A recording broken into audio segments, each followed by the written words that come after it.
ចប់ហើយផ្ទះយើងខ្លាចជាផ្លូវតហើយលោកនិយាយពីអីរូបមន្តរៀបចំផ្លូវថ្មីគេធ្វើកាត់មាត់ទន្លេគេវាងភូមិយើងបាត់ហើយខ្សែក្រហមនេះមែនទេខ្សែក្រហមនឹងគឺជាផ្លូវខេត្តឃើញទេហួសពីភូមិលីគេបត់ទៅផ្លូវក្រុងគឺខណ្ឌដោយទន្លេមួយខ្សែនឹងគេវាងទៅបាត់ហើយអញ្ចឹងមានន័យថាផ្លូវធំលេងកាត់ភូមិយើងហើយមែនទេលេងកាត់ហើយក្នុងឯកសារគេសរសេរច្បាស់ណាស់ដោយសារបញ្ហាភូមិសាស្ត្រនិងថវិកាគេជ្រើសរើសផ្លូវមាត់ទន្លេមុនភូមិលីនមិនស្ថិតក្នុងគម្រោងផ្លូវដំណាក់កាលនេះទេខ្ញុំសូមមើលបន្តិចក្នុងផែនទីនេះផ្លូវក្នុងភូមិយើងពីរខ្សែនឹងមិនឃើញមានសញ្ញាសម្គាល់សោះអ្នកខាងក្រៅមកគឺត្រូវរកផ្លូវខ្លួនឯងចុះបរិយខ្ញុំឆ្នាំក្រោយដឹកទៅមិនគេថាផ្លូវថ្មីលេងមកហើយតើអ្នកណាជាអ្នកនិយាយឯកសារផ្លូវការរបស់គេលោកមើលខ្លួនឯងទៅមានគេនិយាយថាភូមិយើងគេវាងទៅបាត់ហើយកុំនិយាយផ្ដេសផ្ដាស់អីរឿងពិតមែនគេដាក់គម្រោងហើយចុងឆ្នាំនេះគេចាប់ផ្ដើមធ្វើហើយមានអ្នកណាអាចរកគេជួយនិយាយឲ្យគេកែផ្លូវនឹងបានទេនេះគឺជាគម្រោងរបស់ថ្នាក់ខេត្តតើលោកគិតថាពួកយើងទៅនិយាយជាមួយអ្នកណាទើបមានប្រសិទ្ធភាពទៅចុះបើវាបានផលវិញចុះបើអាចកែប្រែបានមែននោះយើងទៅរកមេឃុំរកថ្នាក់ស្រុកទៅថ្នាក់ស្រុកមិនមែនលោកចង់និយាយអីក៏បាននោះទេមិនមែនទេថ្នាក់ស្រុកមានអ្នកស្គាល់គឺលីនយួនឥឡូវធ្វើការនៅថ្នាក់ស្រុកឬថាគេជាអ្នកគ្រប់គ្រងរឿងនេះលើកមុនពួកលោកទៅស្រុកសុំគេជួសជុលស្ពានគេឆ្លើយតបមកវិញយ៉ាងម៉េចគេបិទទ្វារដាក់មុខពួកលោកហើយគេមិនមែនឲ្យពួកយើងរៃអង្គាសលុយ20,000នេះលើកនេះមិនមែន20,000ទេគឺផ្លូវទាំងមូលតែម្ដងចុះឈឿនតាហូវទៅណាហើយប៉ុន្មានថ្ងៃនេះមិនឃើញគាត់ចេញក្រៅសោះកូនប្រុសគាត់ក៏មិននៅផ្ទះដែរទៅហៅគាត់មក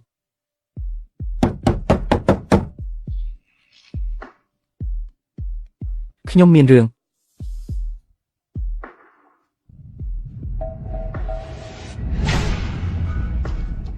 ពូឈឿន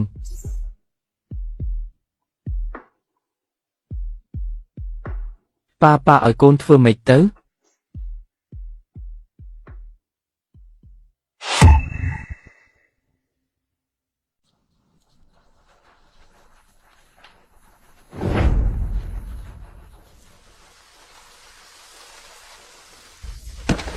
លោកលីយួនឲ្យសូមមេត្តាទប់ផ្លូវរស់ឲ្យអ្នកភូមិយើងផងរាល់កំហុសទាំងអស់គឺសុទ្ធតែជាកំហុសរបស់ខ្ញុំប៉ាទើបតែចេញពីមណ្ឌលសុខភាពសោះប៉ាធ្វើបែបនេះប៉ានឹងមានរឿងមិនខានទេលោកលីយួនខ្ញុំដឹងថាអ្នកនៅខាងក្នុងខ្ញុំមិនសុំឲ្យអ្នកអភ័យទោសឲ្យខ្ញុំទេខ្ញុំគ្រាន់តែសុំឲ្យអ្នកអាណិតដល់មនុស្សចាស់និងក្មេងផងកុំធ្វើឲ្យភូមិយើងខ្លាចជាផ្លូវតលអីទំនិញក្នុងផ្សារទំនើបរបស់ខ្ញុំដាច់អស់3ដងហើយបើមិនបើកផ្លូវទេគឺមានតែបិទហាងគ្រួសារខ្ញុំរស់បានដោយសារហាងមួយនេះកូនប្រុសខ្ញុំទៅរៀនត្រូវដើរវាងផ្លូវភ្នំដល់ទៅ4ម៉ោងមិនទាន់ភ្លឺផងត្រូវចេញពីផ្ទះដល់យប់ងឹតទើបមកដល់ផ្ទះវិញខ្ញុំសូមអង្វរលោកលីយួនកូនខ្ញុំត្រូវទៅរៀន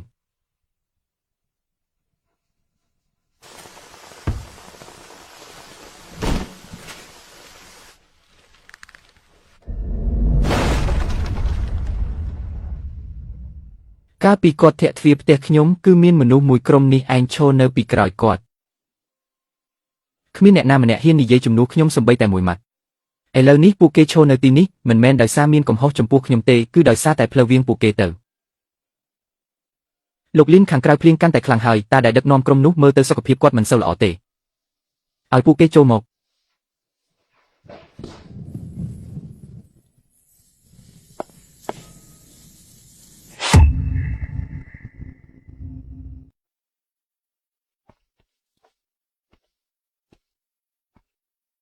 លីនយួនអង្គុយចុះពួកអ្នកមកទីនេះមានរឿង3យ៉ាងស្ដាប់ចប់ហើយអាចទៅវិញបានទី1រឿងកន្លងមកខ្ញុំមិនយកមកដាក់ក្នុងចិត្តទេទី2ការរៀបចំផ្លូវទាំងមូលគឺបានសម្រេចរួចរាល់អស់ហើយខ្ញុំផ្ទាល់មិនអាចកែប្រែតាមចិត្តបានទេផ្លូវដែលជ្រើសរើសក្នុងវិស័យនេះដែលដាក់តាមមាត់ទន្លេគឺក្រុមអ្នកជំនាញជាច្រើនបានពិចារណាយ៉ាងល្អិតល្អន់រួចហើយបើចង់វាងតាមភូមិវានឹងធ្វើឲ្យចំណាយការឡើងខ្លាំងហើយវាមិនអាចទៅរួចទេទី3បើចង់ឲ្យខ្ញុំទៅពឹងពាក់អ្នកដទៃដើម្បីរឿងផ្ទាល់ខ្លួនរបស់ពួកអ្នកគឺមិនអាចទៅរួចទេលីនយួនម៉ាក់ខ្ញុំបើអ្នកជួយនៅពេលយប់នេះគាត់ប្រហែលជាអាចរស់ស្ពាននោះខ្ញុំជាអ្នកសាងសង់តែពួកអ្នកជាអ្នករីកាប្តឹងលីនយួនពួកយើងជំពាក់អ្នកពួកយើងមិនសុំឲ្យអ្នកអភ័យទោសទេតែសុំត្រឹមតែបើកផ្លូវឲ្យពួកយើងបន្តិចបានទេផ្លូវណាក៏បានដែរលីនយួនខ្ញុំសុំលុតជង្គង់សុំទោសអ្នកមិនចាំបាច់ទេទីបំផុតពួកគេព្រមលុតជង្គង់ហើយអ្វីដែលខ្ញុំចង់បានមិនមែនចង់ឲ្យពួកគេលុតជង្គង់ចុះនោះទេខ្ញុំចង់ឲ្យពួកគេដឹងថាផ្លូវដែលដើរមកនេះមិនមែនដើរមកដោយឥតប្រយោជន៍ទេប៉ុន្តែនៅទីនេះមានគម្រោងផ្លូវតូចមួយដែលជាការវិនិយោគឯកជនមិនមែនជាផ្លូវខេត្តទេគឺផ្លូវរងខ្ញុំនឹងចេញលុយផ្ទាល់ខ្លួនដើម្បីសាងសង់ផ្លូវបំបែកមួយដែលភ្ជាប់ពីផ្លូវខេត្តមកកាន់ភូមិរបស់អ្នកការស្ទង់មកដំបូងបានបញ្ចប់ហើយក្រុមការងារអាចចូលមកសាងសង់បានគ្រប់ពេលពិតមែនឬប៉ុន្តែថ្លៃដើមខ្ពស់ណាស់តើអ្នកចង់ទៅដែរឬទេ taថ្លៃដើមខ្ពស់ប៉ុណ្ណាទៅមើលដោយខ្លួនឯងទៅប្រាក់ចំណេញពីការលក់ 2/10 ក្នុងរយៈពេល10ឆ្នាំខ្ញុំនឹងចុះហត្ថលេខាខ្ញុំនឹងប្រើឈ្មោះរបស់ខ្ញុំចុះហត្ថលេខាបំណុល10ឆ្នាំនេះខ្ញុំនឹងជាអ្នកទទួលខុសត្រូវប៉ាខ្ញុំនឹងចុះហត្ថលេខាមួយជីវិតនេះខ្ញុំធ្វើរឿងខុសច្រើនណាស់យ៉ាងហោចណាស់ក៏ត្រូវមានរឿងមួយដែលត្រឹមត្រូវដែរកិច្ចសន្យាមិនចាំបាច់ប្រញាប់ចុះហត្ថលេខាទេត្រឡប់ទៅវិញឲ្យអ្នកភូមិទាំងអស់ចាំមើលឲ្យច្បាស់សិនចាំសម្រេចចិត្តលើកមុនពេលឈប់សម្រាកខ្ញុំមិនបានឲ្យអ្នកទាំងឡាយចុះហត្ថលេខាលើអ្វីទាំងអស់តែលើកនេះមិនដូចគ្នាទេ10ឆ្នាំយកចំណេញ 2% ពីការលក់កសិផលទាំងអស់នេះមិនមែនជិះជាន់គ្នាពេកទេ 2% ហ្នឹងខំប្រឹងធ្វើការទាំងឆ្នាំគេយកទៅ 2% ចុះគេមានសិទ្ធិអីមកយកស្ពានហ្នឹងគឺគាត់ជាអ្នកសាងសង់ហើយស្ពានមុនហ្នឹងក៏ព្រោះតែអ្នកឯងទៅប្តឹងគេទៅគេរុះចោលបើគិតថាខាតក៏មិនបាច់ចុះកិច្ចសន្យាទៅបន្តដើរវៀងផ្លូវភ្នំ3ម៉ោងទៀតទៅហើយផ្លែឈើស្អុយរលួយហ្នឹងក៏រែកខ្លួនឯងទៅខ្ញុំគិតគូរអស់ហើយឆ្នាំមុនលក់ផ្លែឈើរីឲ្យឈ្មួញកណ្ដាល1គីឡូបាន$8តែដល់ពេលត្រូវវៀងផ្លូវគេលែងមកទិញទៀតផ្លែឈើក៏លួចចោលក្នុងចំការអត់បានលុយសំបី1សេនបើមានស្ពានឡានដឹកទំនិញត្រជាក់អាចចូលមកបានតម្លៃលក់អាចឡើងដល់$10គាត់កាត់យក 2% ខ្ញុំនៅសល់$8អ្នកឯងសាក់គិតមើលទៅនោះវាជារឿងពីមុនហេតុអ្វីបានជាឈ្មួញមកទិញក៏ព្រោះតែមានស្ពានហ្នឹងចុះហេតុអ្វីឥឡូវគេលែងមកក៏ព្រោះតែគ្មានស្ពាននឹងឯងរឿងនេះកុំបារម្ភអីខ្ញុំមិនមែននិយាយជំនួសលីនយូនទេតែខ្ញុំកំពុងនិយាយជំនួសផ្លែឈើរីដែលរលួយចោលក្នុងចំការនោះ10ឆ្នាំវាយូរពេកហើយតើអាចចរចាជាមួយគាត់បានទេត្រឹមតែ5ឆ្នាំបានទេសូម្បីតែលុយ200,000ក៏គាត់មិននៅថ្លៃជាមួយយើងដែរចុះទម្រាំរឿងនេះទៀតតែយ៉ាងណាក៏ត្រូវសាកល្បងមើលដែរក្រែងលោកគាត់ព្រមយល់ព្រមគាត់មិនព្រមនេះទេនេះមិនមែនជាកិច្ចសន្យាធម្មតាទេនេះវាជាសាកឆ្លុះកញ្ចក់មើលទៅមើលថាពីមុនមកយើងធ្វើដាក់គេយ៉ាងម៉េចខ្លះ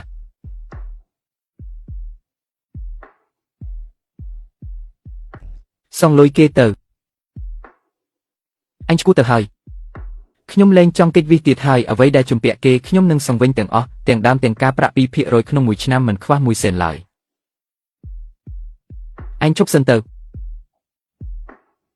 លុយនឹងបើទុកឲ្យវាស្អុយរលួយក្នុងដីក៏វាស្អុយដែរសួរឲ្យគេកាត់យក 2% ទៅប្រសើរជាងខ្ញុំមិនចង់ឃើញស្បឺរេលួយពេញកញ្ច្រែងទៀតទេ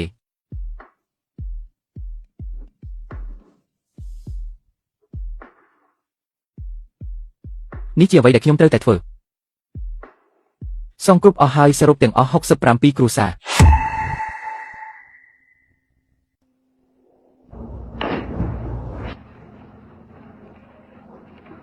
ងាកទៅឆ្វេង5សង់ទីម៉ែត្រទៀត5សង់ទីម៉ែត្រហ្នឹងមកហើយទឹកសណ្ដែកខៀវមកដល់ហើយអ្នកណាស្រេកទឹកខ្លះមកផឹកមកលោកគ្រូទាំងឡាយសម្រាប់សិនទៅក្រូចនេះយើងដាំខ្លួនឯងទេមិនគិតលុយទេលោកលីនស្ថានភាពនៅភូមិលោកនេះខុសពីពេលរុះរើសាឡាងលើកមុនឆ្ងាយណាស់លើកមុនយើងចូលភូមិមានគេរារាំងតែលើកនេះអ្នកយកទឹកមកឲ្យច្រើនជាងកម្មករទៅទៀតលោកពូស្ពាននេះហេតុអ្វីក៏ជួសជុលម្ដងទៀតនៅតែជាលុយរបស់លោកយួនដែលទៅការពីលើកមុនមែនទេ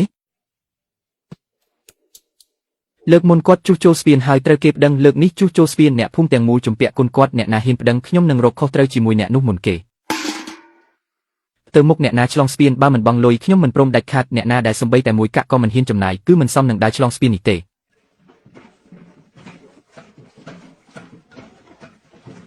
ប៉ាជឿនៅឡើយទេណារាងកាយមកមុនណាស់នៅអាចធ្វើការបានខ្លះ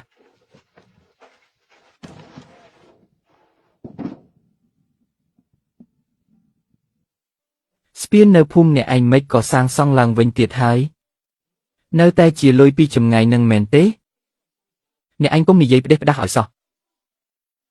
លើកនេះគឺពួកយើងទាំងភូមិសុំឲ្យគេសាងសង់កិច្ចសន្យាចុះហត្ថលេខា10ឆ្នាំចំណេញកាត់យក 20% បើអ្នកឯងនៅតែរករឿងទៀតខ្ញុំខឹងអ្នកឯងពិតមែនហើយក្រោយមកឆ្លងស្ពានកុំភ្លេចបង់លុយផងមួយកាក់1សេនក៏មិនឲ្យខ្វះដែរ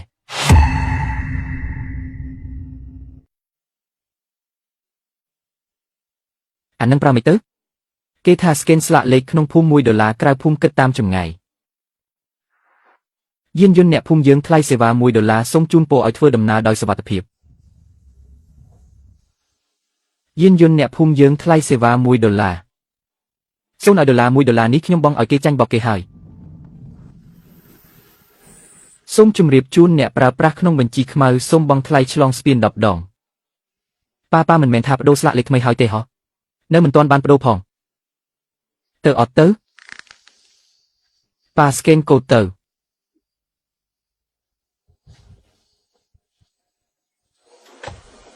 អ្នកប្រើប្រាស់ក្នុងបញ្ជីខ្មៅលើកនេះកាត់លុយ$10សូមស្វាគមន៍ការត្រួតពិនិត្យប្តឹងផ្ដល់មានរង្វាន់